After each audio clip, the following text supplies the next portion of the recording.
Dharmasthali incident దేశం మొత్తాన్ని కూడా సెన్సేషన్ క్రియేట్ చేసిన విషయం మనకు తెలిసిందే. వందలాది మంది అమ్మాయిల్ని ఎక్కడంటే అక్కడ పాతిపెట్టేశారు. సో, ఈ ఇష్యూ మొత్తం కూడా బయటకొచ్చిన తర్వాత ఇప్పుడు గవర్నమెంట్ అయితే ఒక సిట్ ఏర్పాటు చేసింది.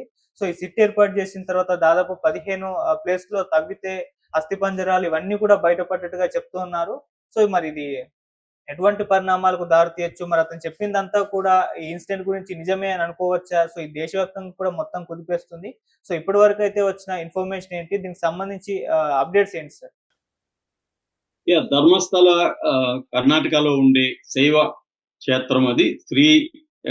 శ్రీ క్షేత్ర ధర్మస్థల అంటారు. మంజునాథ స్వామి అక్కడ ప్రధాన గాడ్. ఇది 800 క్రితం కట్టిన టెంపుల్ ఇది. ఇది శైవ ఆలయం అయినప్పటికీ పూజారులు మాత్రం వైష్ణవ పూజారులు ఉంటారు ఇక్కడ. అట్లాగే దీని నిర్వహణ జైనుల చేతుల్లో ఉంటుంది. ప్రధానంగా ఇప్పుడు ప్రజెంట్ వీరేంద్ర హెగ్డే దీనికి ధర్మాధికారిగా ఉంటున్నాడు. ఆయన రాజ్యసభ సభ్యుడు బీజేపీ. సో వాళ్ళ కుటుంబమే దీన్ని చూస్తుంది. వాళ్ళు జైన సంప్రదాయానికి సంబంధించిన వాళ్ళు. ఇది ఒక విచిత్రమైన అక్కడ కాంబినేషన్ అని చెప్పచ్చు.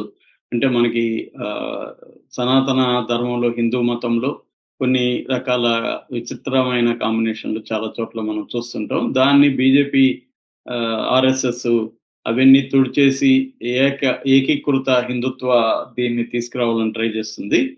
సరే, ఏదేమైనప్పటికీ ఇక్కడ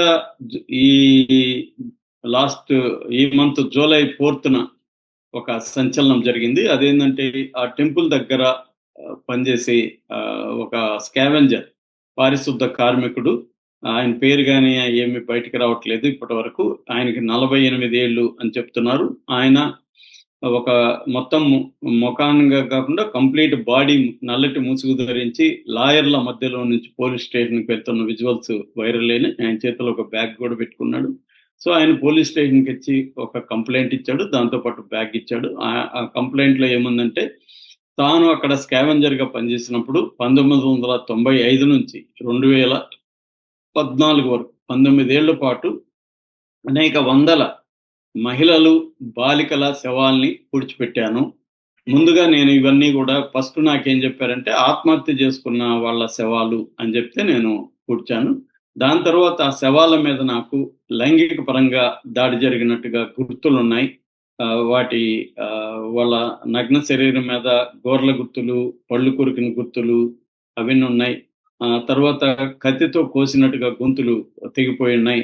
ముఖాలకి యాసిడ్ పోసినట్టుగా ఉన్నాయి అని ఒక 2 ఎగ్జాంపుల్ చెప్పాడు. 2010లో కలైరి పెట్రోల్ బంక్కి 500 మీటర్ల దూరంలో ఒక 12 నుంచి 15 ఏళ్ల వయసులో ఉండే ఒక అమ్మాయి న్యూడ్ బాడీ నాకు అప్పగించారు.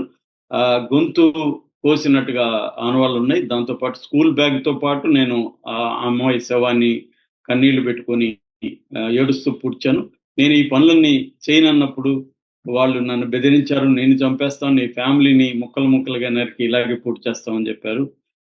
ఇంకొక అమ్మాయి సంఘటన కూడా చెప్పారు. ఆ అమ్మాయికి యాసిడ్ ముఖం మీద పోసి కాల్ చేసినట్టుగా కనబడుతున్నాయని చెప్పారు. ఆ అమ్మాయికి అరౌండ్ 20 ఏళ్ళు ఉంటాయి. కుర్చీకి కట్టేసి కొట్టినట్టుగా కూడా తనకి అనిపించింది. ఆ అమ్మాయి గుర్తులు అంతా కట్టేసిన గుర్తులు అవన్నీ ఉన్నాయి, చేతులు, కాళ్ళు అవన్నీ చెప్పాడు అతను.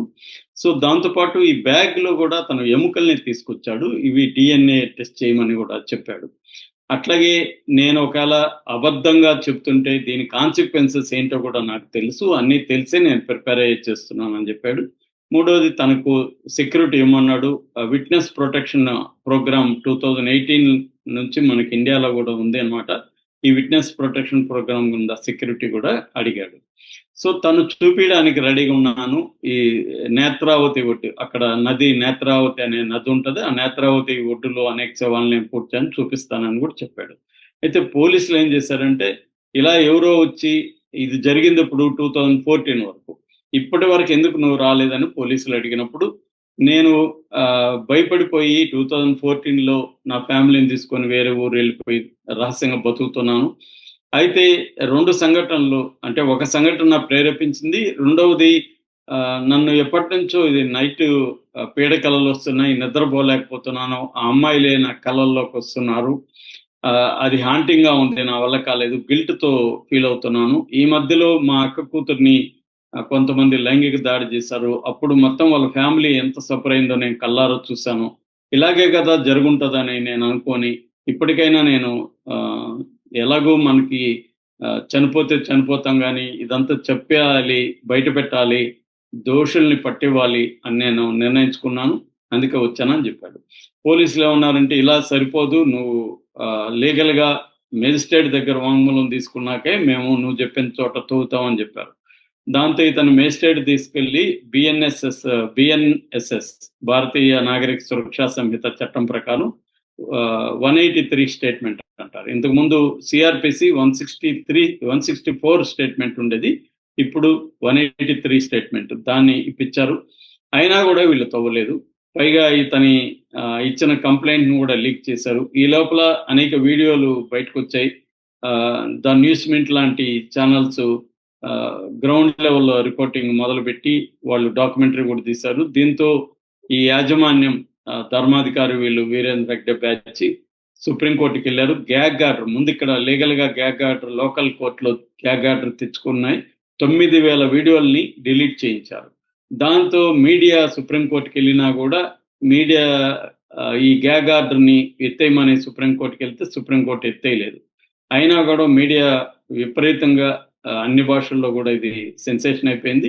ఇక్కడ తప్పిపోయిన వాళ్ళు గతంలో తప్పిపోయిన 2 కేసులు కూడా బయటకు వచ్చాయి. ఒకటేమో సౌజన్య అనే ఒక 17 ఏళ్ల అమ్మాయి 2012లో తప్పిపోయింది. వాళ్ళ పేరెంట్స్ ఇప్పుడు వచ్చి మా కనీసం అతనిది తొవి ఎముకలు అన్నవ్వండి, మేము వెళ్ళి కర్మక్రియలు చేసుకుంటామని అంటున్నారు. అట్లాగే Ananya Bhat first year MBBS student. ఈ అమ్మాయి 2003లో మిస్ అయింది. వీళ్ళ తల్లి సుజాత భట్ కూడా ముసలావిడ పాపం వచ్చి తిరుగుతూ ఉంది.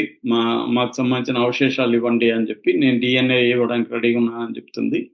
సో ఇలాగ మిస్సింగ్ కేసులు వస్తున్నాయి. ఎన్సీఆర్బి ప్రకారం కూడా, నేషనల్ క్రైమ్ రికార్డ్స్ బ్యూరో ప్రకారం కూడా ఈ ధర్మస్థలి అంటే దక్షిణ కన్నడ జిల్లాకు వస్తుంది. ఇది దక్షిణ కన్నడ జిల్లాలో సంవత్సరానికి దాదాపు 1,200 నుంచి 1,500 వరకు మిస్సింగ్ కేసులు అమ్మాయిలు మిస్ అవుతున్నట్టుగా లెక్కలు ఉన్నాయి.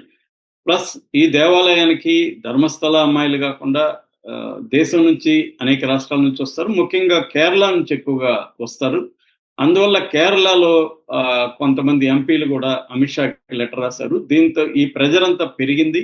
ఇప్పటి వరకు పోలీసులు మాత్రం అతన్ని తీసుకెళ్లి తవ్వించడం అనేది చేయలేదు. దాంతో మొన్న సండే అక్కడ మన సిద్ధరామయ్య ప్రభుత్వం ఒక సిట్ వేసింది. ఇంటర్నల్ సెక్యూరిటీ డీజీగా ఉన్న ప్రణబ్ మెహతా ఆధ్వర్యంలో 4 ఐపీఎస్ఎల్ని మిగతా స్టాఫ్ను పెట్టి ఒక 40 మందితో ఒక సిట్ వేసింది. ఇప్పుడు ఆ సిట్ రంగంలో దిగింది. ఇతన్ని తీసుకెళ్లి నేత్రావతి కింద చూపిస్తున్నారు. ఆల్రెడీ చాలా అవశేషాలని ఎవరైతే ఈయన దగ్గర పూడ్చిపెట్టారో వాళ్ళు క్లీన్ చేసేసారని చెప్తున్నారు. కానీ 100 సైట్లను క్లీన్ చేయడం సాధ్యం కాదు.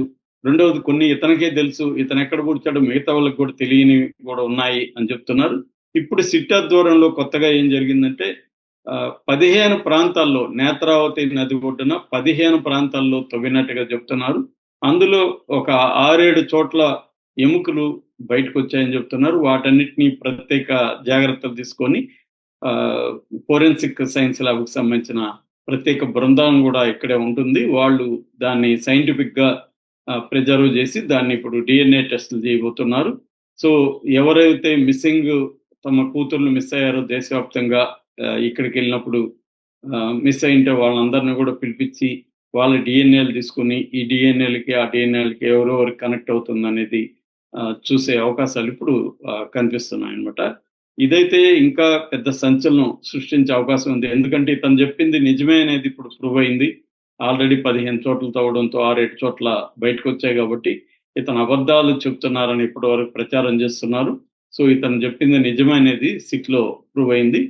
పైగా ఇదేంటంటే ఈ ధర్మాధికారి వెనక బీజేపీ ఉంది. అదో విచిత్రం. మామూలుగా అయితే కర్ణాటకలో కాంగ్రెస్ ప్రభుత్వం ఉంది కాబట్టి ప్రతిపక్షమైన బీజేపీ డిమాండ్ చేయాలి, కానీ వాళ్ళు రక్షిస్తున్నారు.